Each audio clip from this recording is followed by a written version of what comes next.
Assalamualaikum warahmatullahi wabarakatuh. Bismillahirrahmanirrahim. Ila hadratin nabiyil mustafa Muhammad sallallahu alaihi wasallam wa ala alihi wa sahbihi ajma'in. Lahumul fatihah.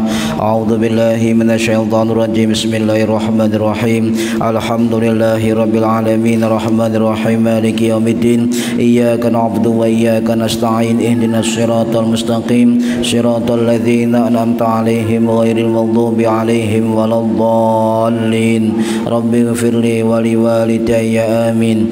Hadiyatan minna ila arwahi masyayikhina wa li muallimina wa li murabbi rohina wa liman ajazana wa li mursyidina wa li muassis nahdlatil ulama ajma'in, khususan ila musannif kitab takrib al-imam al-qadhi Abu Suja al-Isfahani rahimahullah wa usulihim wa furu'ahim wa aswajihim wa dzurriyyatihim wa ahli silsilatihim wa muridihim wa muhibbihim wa jama'iyatihim radhiyallahu anhum syaulillahi lana wa lahumul fatihah. A'udzu billahi minasyaitonir rajim. Bismillahirrahmanirrahim. Alhamdulillahi rabbil alamin arrahmanir rahim maliki yaumiddin. Iyyaka na'budu wa iyyaka nasta'in. Ihdinas siratal mustaqim siratal ladzina an'amta 'alaihim ghairil maghdubi 'alaihim waladdallin. Rabbi ghfirli wa liwalidayya amin. Thumma ila abaina wa ummahatina wa jaddatina wa jaddatina wa ila ruhi man fataha hadhil qaryah wa man aqamaha wa li jami'il muslimina wal muslimat wal mu'minina wal mu'minat al ahya'i minhum wal anwat wa farahumullah lahumul fatihah. A'udzu billahi minasyaitonir rajim. Bismillahirrahmanirrahim. Alhamdulillahi rabbil alamin arrahmanir rahim maliki yaumiddin. Iyyaka na'budu wa iyyaka nasta'in. Ihdinas siratal mustaqim siratal ladzina an'amta 'alaihim ghairil maghdubi 'alaihim waladdallin. Rabbi ighfirli wa liwalidayya amin. Bismillahirrahmanirrahim. Alhamdulillahi rabbil alamin. Allahumma salli wa sallim wa barik ala sayyidina Muhammadin wa ala alihi wa sahbihi ajma'in. Wa la hawla wa la quwwata illa billahil aliyyil azim. Amma ba'du. Yang saya hormati para jamaah sekalian, jamaah rutin pengajian kitab takrib, mudah-mudahan yang hadir dan yang mendengarkan mendapatkan barokah, maslahah, manfaat wa ni'mata wa sa'ada wa salama wa syafa'ah fid dini wad dunya wal akhirah. Amin ya rabbal alamin. Monggo kita sebelum mulai diniati thalabul ilmi, mencari ilmu lillahi ta'ala. Bismillahirrahmanirrahim. Halaman 12. Bismillahirrahmanirrahim. Faslun utawi kila fasal wa syaraitu lan utawi pira-pira syarate wujubis sholati wajibi salat iku salasatu asya'a telung perkara. Nomor 1 al-islamu beragama Islam. Nomor 2 wal bulughu usia balik. Nomor 3 wal aqalu lan berakal.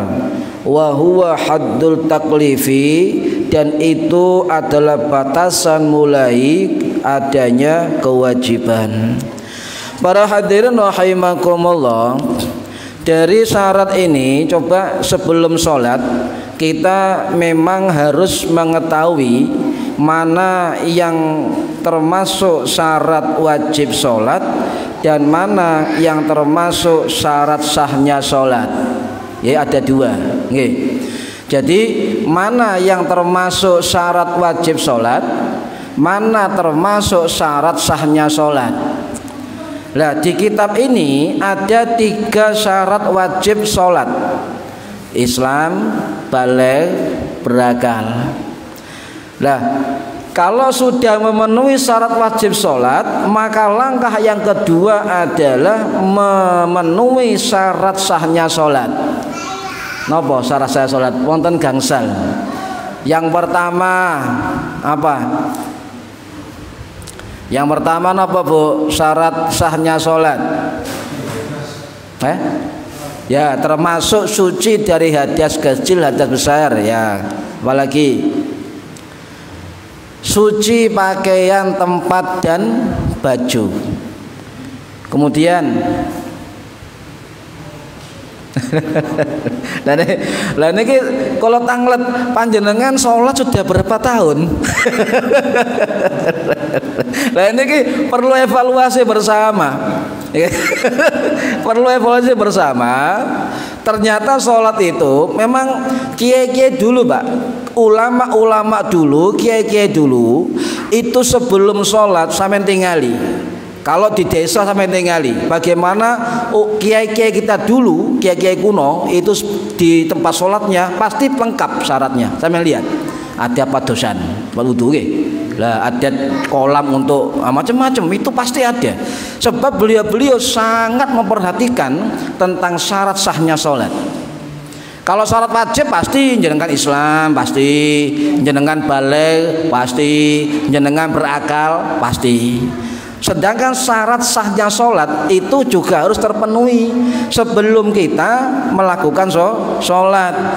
Termasuk syarat sah sholat selain cuci hadas kecil besar, selain suci dari tempat pakaian, badan dari najis, mengetahui waktu sholat. Nah niki yang kedua menghadap kiblat, menutup aurat. Nah ini dipenuhi, ya harus dipenuhi. Kalau masjid-masjid kuno-kuno dulu itu pasti sebelum masuk masjid pasti ada kolam untuk pencucian kaki. Barangkali sebelum wudhu kita masuk tempat wudhu, ya itu kaki kita ada kotorannya. Sehingga masjid-masjid kuno sama lihat kurang lebih masjid abad-abad 15, 16, 17, 18 itu rata-rata punya kolam di depan masjid atau sebelum masuk tempat wudhu sama tinggali. Betul kan? Nggih. Termasuk Masjid Ponorogo niku rata-rata wonten kolame sing kuno-kuno niku. Pailan niku. Kula mengkeliling Ponorogo. Madiun sampeyan tingali sewulan malah kidul lor kolame kalih. Nggih kan? Giri sampeyan lihat niku wonten kolam. Hingga memperhatikan betul tentang kesucian tempat. Barangkali kaki kita dari rumah ke masjid ada kotorannya. Paham ya? Jadi harus memenuhi syarat sah sholat. Satu, kalau ulangi, harus menutup aurat. Okay? Harus mengetahui waktunya sholat. Harus suci dari hadas kecil, hadas besar. Harus suci tempat pakaian dan tempat pakaian dan badannya. Harus menghadap kiblat. Nah 5 syarat sah ini kalau sudah terpenuhi maka kita melangkah kepada rukun sholat. Ngoten. Jadi bertahap. Rukun sholat pertama nopo niat. Niat ditata malih. Rukun kedua nopo maca Fatihah, berdiri maca Fatihah. Kemudian rukuk, sujud, tidal dan sebagainya ditata. Niku sholat. Bahkan rumen kula ujian sholat niku itu hampir 1 bulan niku sekat lulus.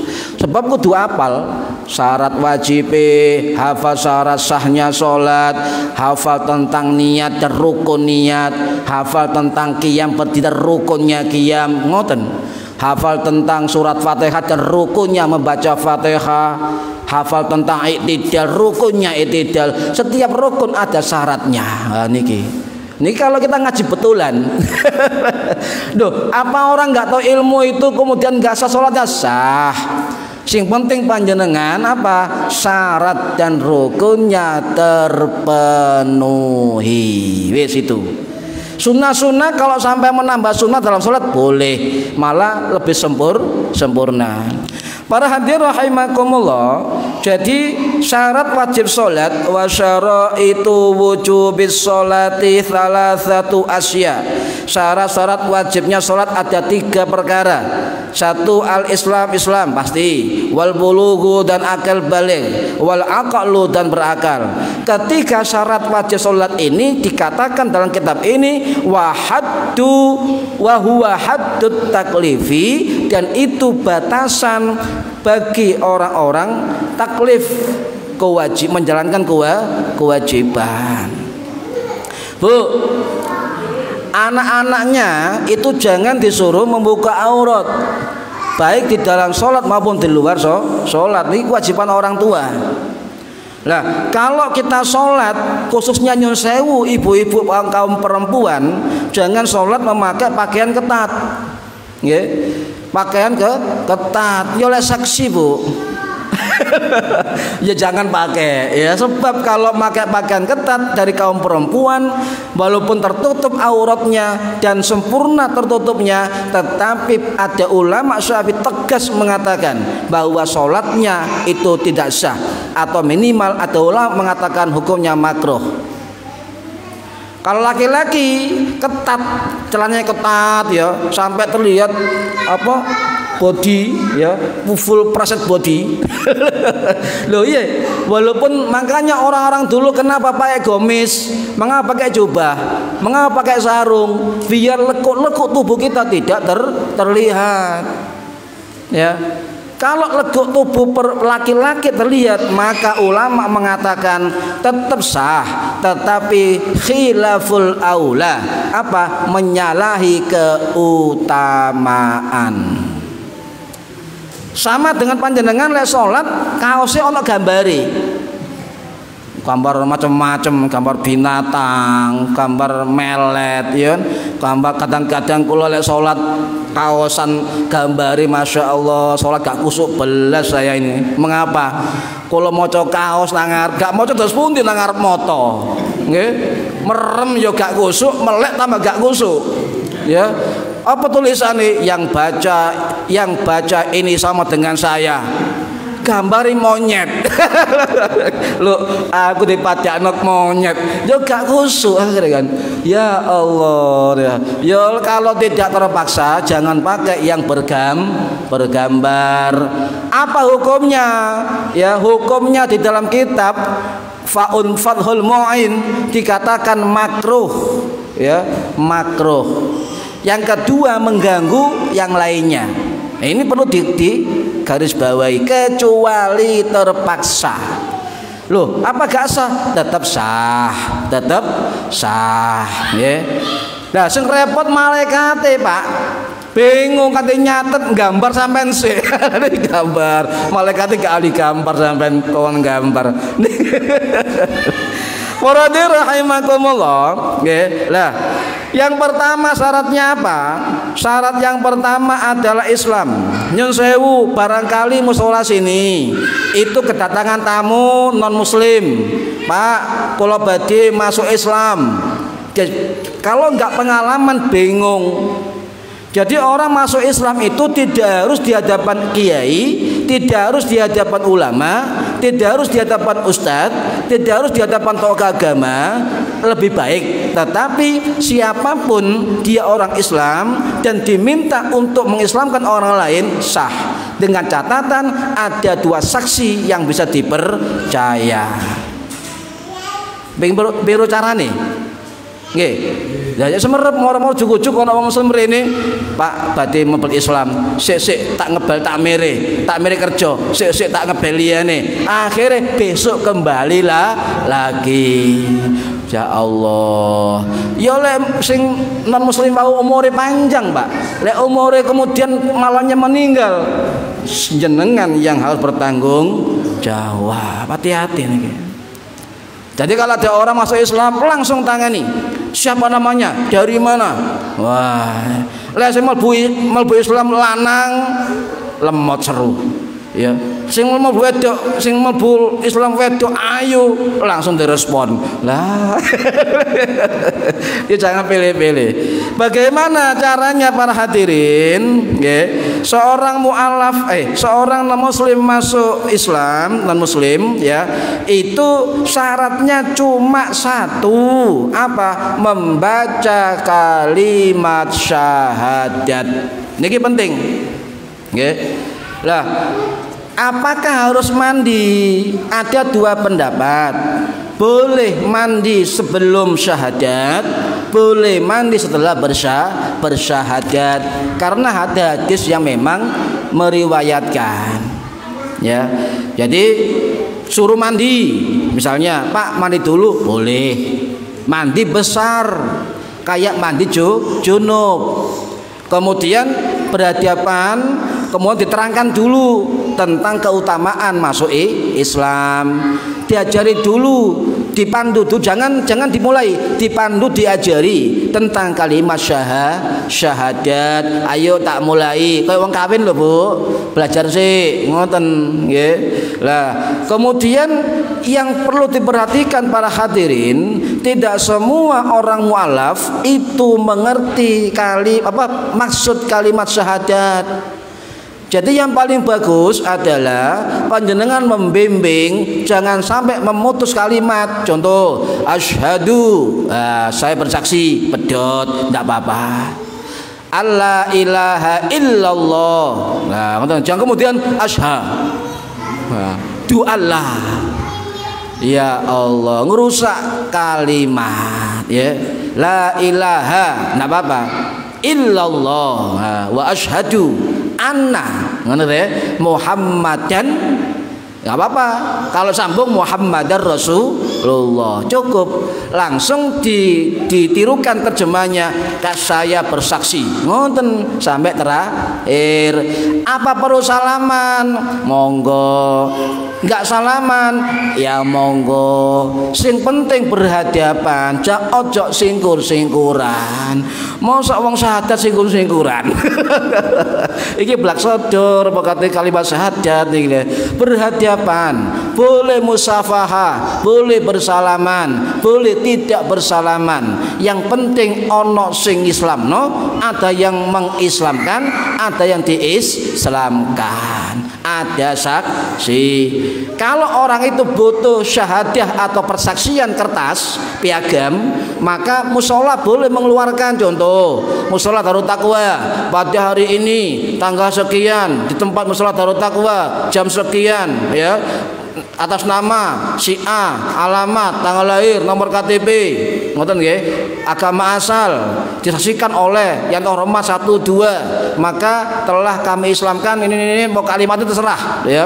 Pada hari demikian sebagai bentuk dari persaksian kami bahwa yang bersangkutan telah masuk Islam. Intro tanggal sekian, tangan, dok stempel, sah. Sudah selesai.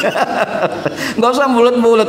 Loh, kalau ada seremoni bagaimana? Ya enggak apa-apa. Enggak apa-apa sampai seremoni pembukaan. Ya, kesuwen tapi kan, kesuwen. Para rahimakumullah, ya. Bagaimana ya? Jadi saya ulangi, syahadat itu sebelum dimulai resmi diulangi dulu loh ya. Khawatir wong non muslim itu lambene apa ilatnya, ididahnya itu belum seperti kita. Ya, asyhadu, syahadu, ngoten wae kan? Asyhadu, syahadu. Jadi kudu ya, walau diulangi berkali-kali tidak bisa, sudah empol notok ya sudah, itulah yang asli. Oke, nggak masalah.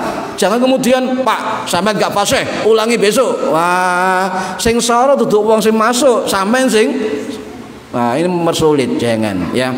Para hadirin rahimakumullah, hukum mandi ya, tapi guru kula nambah ngeten, ketika orang bersyahadat masuk Islam ya, hatinya juga harus mengucapkan untuk bentuk keyakinan niki nggih.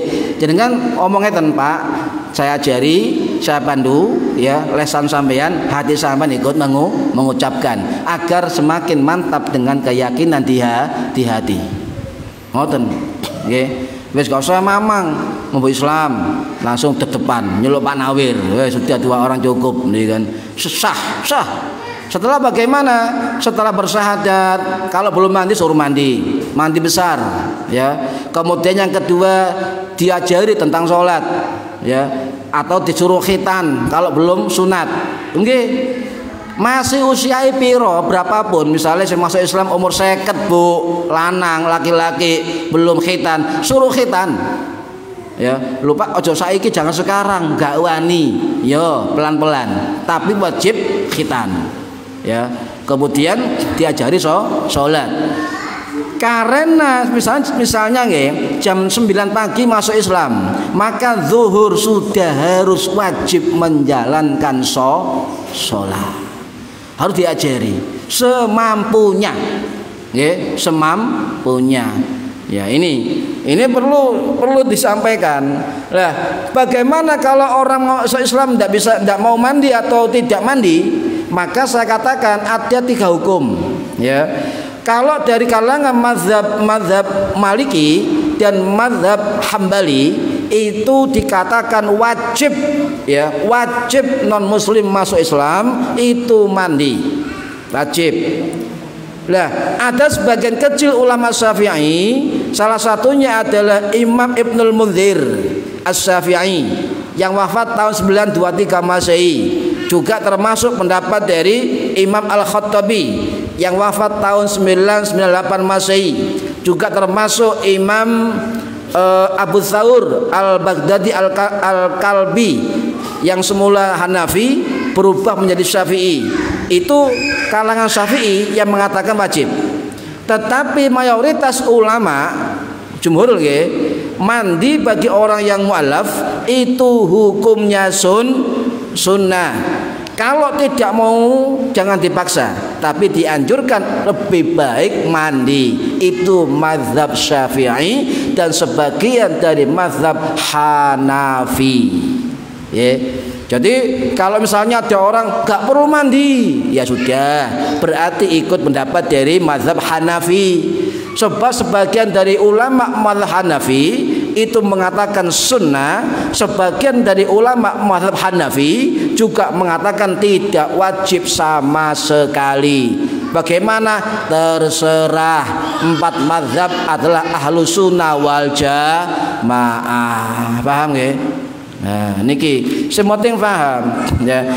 Para hadirin rahimakumullah. Nah, kenapa sunnah hukum mu'alaf masuk Islam? Karena dia wajib sholat harus Islam dulu loh nggih. Karena ada 2 riwayat dari sahabat Abu Hurairah itu mengatakan ada sahabat yang bernama Sumamah Ibnu Usul Al-Hanafi, ya, dia tidak diperintah Nabi mandi tetapi mandi sendiri. Kemudian masuk Islam. Ada juga sahabat yang bernama Qais bin Asim, itu diperintah oleh Kanjeng Nabi. Jadi ulama Syafi'i mengatakan mandi bagi mu'alaf itu sunnah, tetapi sangat dianjurkan untuk tetap mandi. Nggih. Nah niku.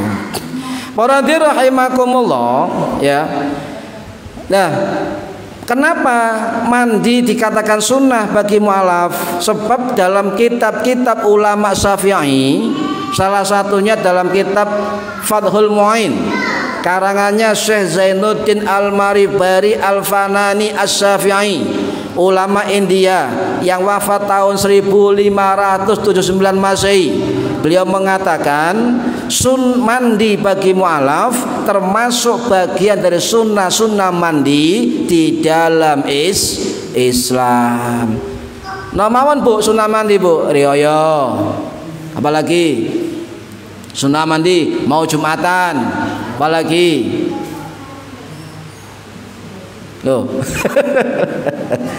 Sholat istiqo, sholat gerhana mandi dulu. Napa malih? Sunnah mandi.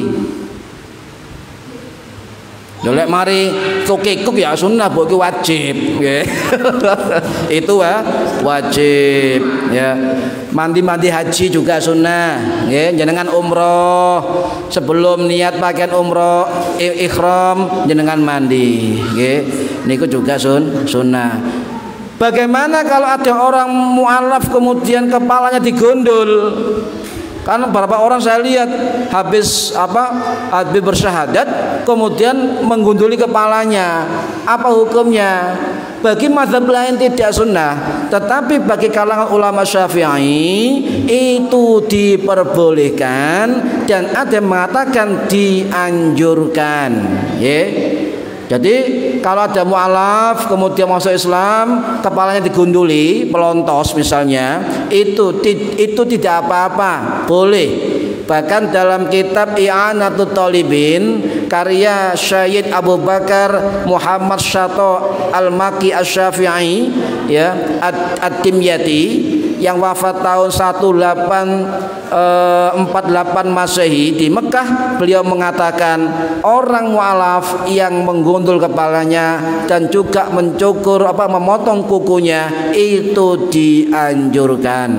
Ini pendapat ulama dari mazhab Syafi'i. Sudah paham ya? Para hadirin rahimakumullah ya. Di situ ada sahabat yang bernama dari riwayat hadis Abu Hurairah, ada sahabat Sumamah ya, Sumamah bin Uthul Al-Hanafi masuk Islam, tapi dia sebelum berislam itu mandi dulu. Tidak disuruh kanjeng Nabi, tapi mandi dulu ya. Anna sama mata lamma arada ay yuslima dhahaba fastashala thumma jaa fa aslama. Jadi mandi dulu. Lah, para hadirin rahimakumullah, kalau mencatat ngeten, ada sejarah yang dipahami.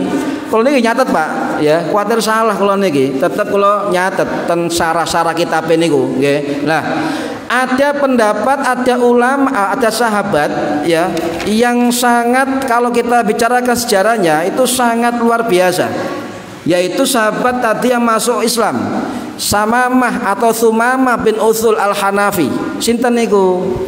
Itu adalah salah satu raja Yamamah. Raja Yamamah dari Bani Hanifah. Ketika Nabi mengutus sahabat-sahabat untuk mengirim surat ke raja-raja di dunia, salah satunya yang disurati adalah Sumamah bin Uthul Al-Hanafi, Raja Yamamah. Jadi menurut Imam Al-Hamawi dan Al-Hamdani itu dulu Arab itu dibagi 5 wilayah. Ada Hijaz. Hijaz itu termasuk Makkah, Madinah. Ada namanya Najd. Najd itu daerah pendiri Wahabi. Kemudian ada Tihamah, ada Al-Hasa, ya, ada Yaman. Yang kemudian 5 ada namanya Yamamah. Dan Yamamah ini sangat strategis sebab kerajaan Yamamah itu di tengah-tengah 5 ini dan daerahnya sangat subur, makmur dan banyak airnya. Lah ketika Nabi ngutus ke sana, apa terjadi? Dibunuh utusan Kanjeng Nabi. Bahkan Sumamah ini mengatakan akan membunuh Nabi Muhammad sallallahu alaihi wasallam. Iya kan? Akhirnya Kanjeng Nabi nggih jenenge Nabi nggih menungso nggih muring-muring. Maka mengatakan halal darahnya Sumamah binti Uthul Hanafi, Raja Yamamah. Lah, tidak lama kemudian Raja Yamamah Sumamah ini pergi umroh. Loh, walaupun belum Islam, di tradisi Ka'bah itu ada tawaf. Ada tawaf dengan telanjang. Nggih Bu, tawafe wong biyen itu telanjang, minimal nutupi daerah-daerah terlarang. Nah, kan? Kemudian menyembelih korban tetap ada dulu, tetapi korbannya bukan untuk Allah tapi untuk berhala. Jadi perlu dipahami, sebelum Kanjeng Nabi itu sudah ada tawaf di Ka'bah, sudah ada tradisi sembelihan kurban, tapi untuk berhala. Ya. Lah, ketika Sumamah bin Uthul ini pergi umroh atau ziarah ke Ka'bah, di tengah perjalanan dihadang oleh pasukan Kanjeng Nabi. Ini ada pasukan Kanjeng Nabi yang bagian perbatasan Madinah. Jadi ketika Sumamah masuk Madinah ditangkap, ya perang dulu jenenge pasukan antar pasukan, ya tapi kalah. Kemudian ditangkap, ditawan. Nah, pasukan yang menghadang menawan Sumamah nggak ngerti kalau itu Raja Yamamah. kerajaan loh. Akhirnya ditawan, kemudian diikat di tengah-tengah Masjid Nabawi di tiang. Jadi ditalengin jurun jagain Masjid Nabawi. Makanya ada ulama mengatakan bagaimana hukumnya non muslim masuk masjid boleh. Sebab apa? Sumamah tadi, Raja Yamamah itu ditawan oleh para sahabat, pasukan sahabat, ditawan, diikat, dicagak di tengah Masjid Nabawi, dalam Masjid Nabawi. Boleh. Masuk Taif boleh, masuk Taif. Wong tadi orang kafir diikat di tengah Masjid Nabawi. Ya. Ini lanjut kan ceritanya? Lanjut ini. Cek ngerti. Ya. Nah, kemudian sambil menunggu Nabi, sahabat Nabi melihat, ya, Nabi keluar melihat, loh, siapa yang kamu tawan itu, wahai sahabat? Ya, tahukah kamu siapa yang kamu tawan? Kata Kanjeng Nabi, belum tahu Nabi. Yang kamu tawan itu adalah Raja Yamamah, bukan orang sembarangan. Ya. Kemudian Kanjeng Nabi memerintahkan selama 2 hari kepada keluarganya untuk membuat makanan dan susu dari onta, diserahkan kepada tawanan. Ini ajaran Nabi. Kata siapa ketika orang Islam menawan orang lain kemudian dikepuki, dipukuli, kemudian gak nurut, dibantung, digantung, dibacok, dipenggal. Ajaran sinten? Kanjeng Nabi ketika menawan Sumamah orang kafir itu, malah Nabi menyuruh keluarganya setiap pagi dan sore buatkan makanan dan susu dari onta, berikan kepada Sumamah. 2 hari loh. Jadi kalau ada orang mengatakan dia non muslim, bunuh kafir, ajaran siapa? Bukan ajaran Kanjeng Nabi. Gawe ajaran dewe. Ini hati-hati loh panjenengan kebojok simbol-simbol yang mengatasnamakan agama dan Nabi Muhammad Sallallahu Alaihi Wasallam. Kemudian Nabi bertemu 2 hari bertemu mendatangi Sumamah. Wahai Sumamah, kamukah? Betul, karena sudah kenal. Tapi dalam riwayat lain dikatakan Nabi belum pernah bertemu Sumamah, tapi Nabi tahu itu Sumamah. Mujizat. Oh, jangan lagi Nabi wali-wali nggak semerep kok Pak. Ya, pernah ngeten kejadian. Ini wali. Abah saya ketika umroh itu membaca salawat Muhammad di depan Raudhah. Di sebelahnya ada orang mengatakan dirangkul, diciumi, katanya ciumi. Hadis salawat aina. Ini salawat dari mana? Ya Syekh, ya kan? Hadis salawat Syekhuna Kahan, ya, dan sebagainya. Salam kepada saya Gus Kahar. Nah, pulang ke rumah dengan saya saksinya, saya bersowan ke Gus Kahar. Abah saya salam ke Gus Kahar, Gus, ada salam dari orang yang berjenggot ini botak dan sebagainya. Salam, saya sudah ketemu. Ayo kan, sampean bingung sampean. Oh enggak, wong sing ngaksi umroh abahku kok Gus Kahar ngomong ketemu ya piye? Cirinya begini, klambine ini, jenggoten gini. Nah, kok ngerti gitu loh. Lah, wali-wali ngerti apalagi Kanjeng Nabi. Sudah jangan kaget. Ya. Kemudian Nabi mengatakan, wahai Muhammad, oh jenenge durung masuk Islam kan? Wahai Muhammad, saya telah membunuh sahabat-sahabat kamu. Ya bunuhlah saya. Kalau mau bunuh saya, atau kalau saya dibebaskan, sampai tak kasih harta manapun, wanita manapun, saya serahkan sampean. Oh Bu, bayangkan, cara bapak saiki, saya minta apa? Perempuan berapa? Oke. Loh, saya kasih harta paling banyak dari kerajaanku. Saya kasih perempuan berapa paling cantik di kerajaanku. Coba Bu, wong saiki. Wah. Ya. Oke.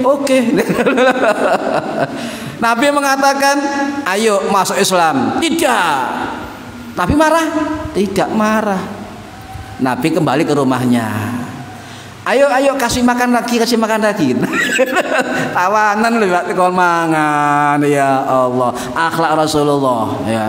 Besoknya datang lagi Nabi, wahai Sumamah, masuk Islam.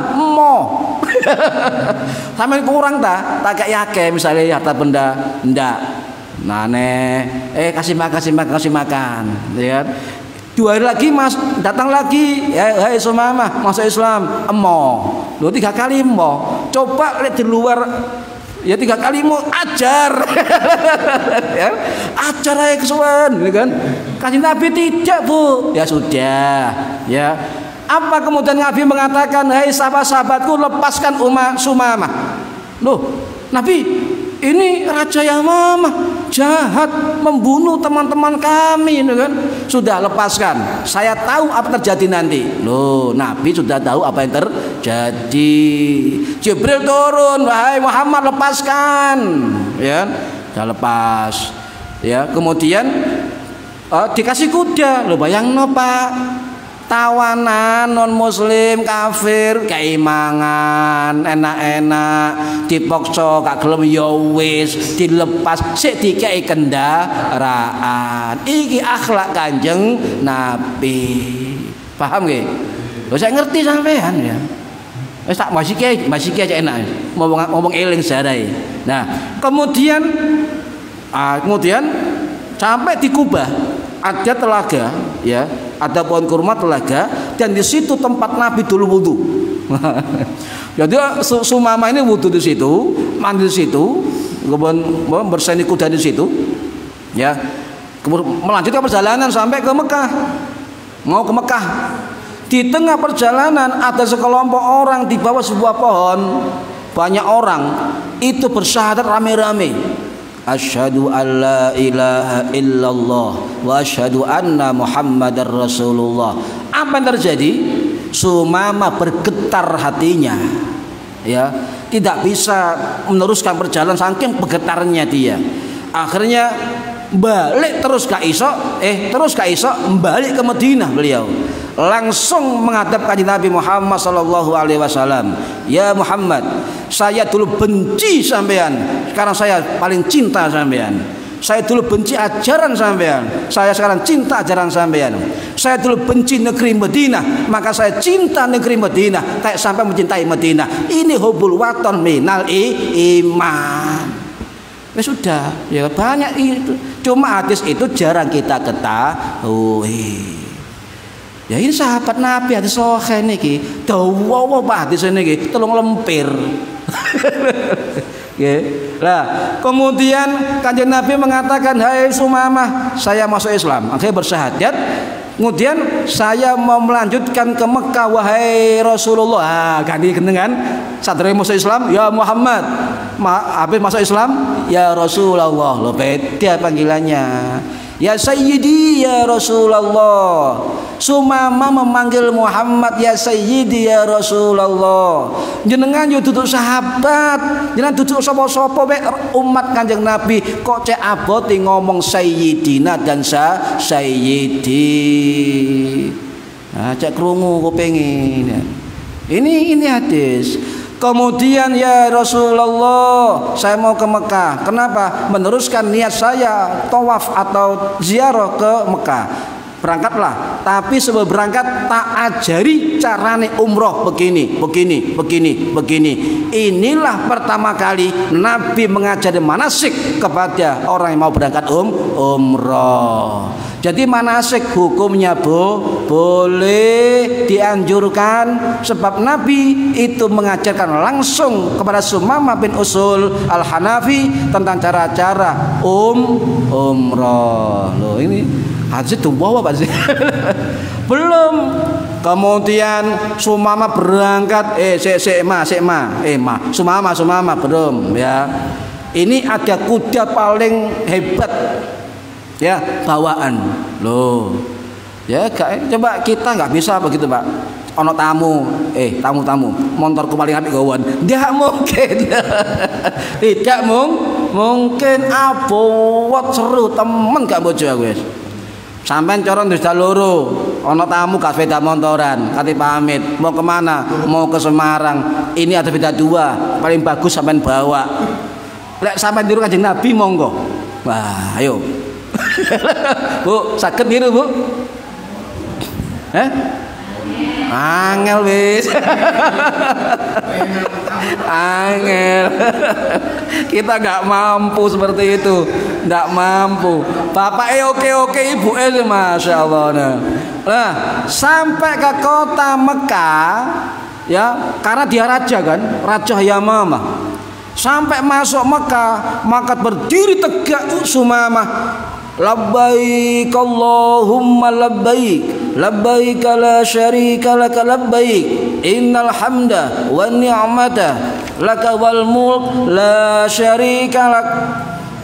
Riwayat dalam kitab Al-Isti'ab ya, itu dikatakan orang yang pertama kali ketika masuk Mekah membaca talbiyah adalah sahabat Sumamah bin Usul Al-Hanafi. Loh, ijen Pak Tatak. Akhirnya orang Quraisy semua angkat pedang semua kan, tak bunuh itu siapa? Pengikut Muhammad ya. Baru mendekat semua membunuh, bingung, lu Sumamah, Raja Yamamah. Bingung, mundur lagi orang Quraisy. Kenapa? Dikatakan jangan membunuh orang itu, sebab Sumamah Raja Yamamah. Kalau kita membunuh orang itu, maka kita akan tidak dapat makanan dari Yamamah. Jadi 70% Bu makanan Quraisy itu impor dari Yamamah. Kalau Yamamah embargo, boikot, gak makan orang Quraisy, tidak makan. Akhirnya Yamamah di depan Ka'bah, Sumamah mengatakan begini, wahai orang Quraisy, demi zat yang pemilik Ka'bah ini, maka saya Raja Yamamah itu bersumpah mulai saat ini makanan dari Yamamah tidak akan masuk ke Quraisy. Ayo kon. Ayo tajur kan. Akhirnya ya diboikot, kelaparan, Quraisy kelaparan, makanan tidak masuk, diboikot. Sebab kerajaan Yamamah itu di tengah-tengah Jazirah Arab, strategis sekali. Akhirnya kelaparan, pemimpin pemimpin Quraisy nyurati Kanjeng Nabi, ya Muhammad, yuk tolong po, kita kerabat. Kita kerabat, tolong surati Raja Yamamah untuk menghapus embargo boikot makanan ke Quraisy. Nabi menuruti, oke nih kan, disurati Sumamah, akhirnya dibuka kembali. Lah kemudian Nabi wafat, muncul diganti Abu Bakar As-Siddiq, maka muncul Nabi palsu Musailamah bin Al-Kadzab dari Yamamah. Akhirnya Sumamah dengan Musailamah yo akhir-akhiran, situ sahabat Nabi, situ musuh Kanjeng Nabi, itu dia ceritanya. Ya ini kan penting juga sejarah-sejarah seperti ini, paham nggih Bu? Nah ini gak disampaikan juga ngerti sejarah para sahabat, bagaimana tiap harinya para sahabat, amaliyah para sahabat dan sebagainya. Coba kalau saya ada materi tabarruk, saya akan cerita tabarukan Ibnu Umar yang luar biasa. Ngambungi watu barang Ibnu Umar nih tabarukan. Hadis sahih. Hadis sahih. Ya. Bisa belum? Ya, belum adzan ya. Nah, para hadirin rahimakumullah, itu dalam kitab ulama udah masyhur cerita itu, cuma kita belum sampai ke kita. 3 tanda balik napa? Wal bulughulan balik. Bu, lek duwe anak balik, baik perempuan laki-laki, nah kalau belum haid, belum ngimpi yang laki maksimal 15 tahun. Jadi kalau ada anak laki-laki belum ngimpi, anak perempuan belum haid, sampai ada batas maksimal usia 15 tahun sudah dianggap dihukumi apa tadi balik maksimal ya, maksimal ya. Tadi ngimpi setelah 9 tahun ngimpi, wedok ngimpi atau haid itu sudah balik. Maka bagi anak sudah balik, maka itu batas apa? Haddut taklif, dikenai kewajiban agama sholat. Maka kita harus mengajari anak kita sholat ya. Sampai jangan mudah ngajari sholat sampai mau mendelok TV wae. Nak sholat sholat sampai bu keri-keri wae sampai se. Mending ngono maneh, nak salat nak. Ibu sik apik TV-ne.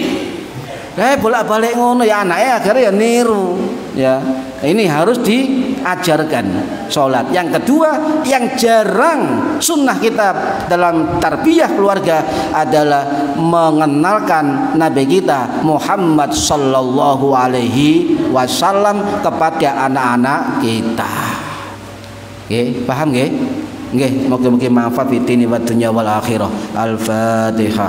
A'udzubillahi minasyaitonir rajim. Bismillahirrahmanirrahim. Alhamdulillahirabbil alamin arrahmanir rahim maliki yaumiddin. Iyyaka na'budu wa iyyaka nasta'in ihdinas siratal mustaqim. Shiratal ladzina an'amta 'alaihim ghairil maghdubi 'alaihim waladdallin. Rabbi firli wa li walidayya amin. A'udzu billahi minasyaitonir rajim. Bismillahirrahmanirrahim. Allahumma shalli wa sallim ala sayyidina Muhammad alhamdulillahi rabbil alamin. Allahumma 'allimna ilmal Qur'an wa 'allimna ilma la ilaha illallah wa 'allimna min ladunka ilman nasiru bihi kamil mahyatil amat. Wa sallallahu ala sayyidina Muhammad walhamdulillahi rabbil alamin. Wallahu a'lam bishawab. Assalamualaikum warahmatullahi wabarakatuh.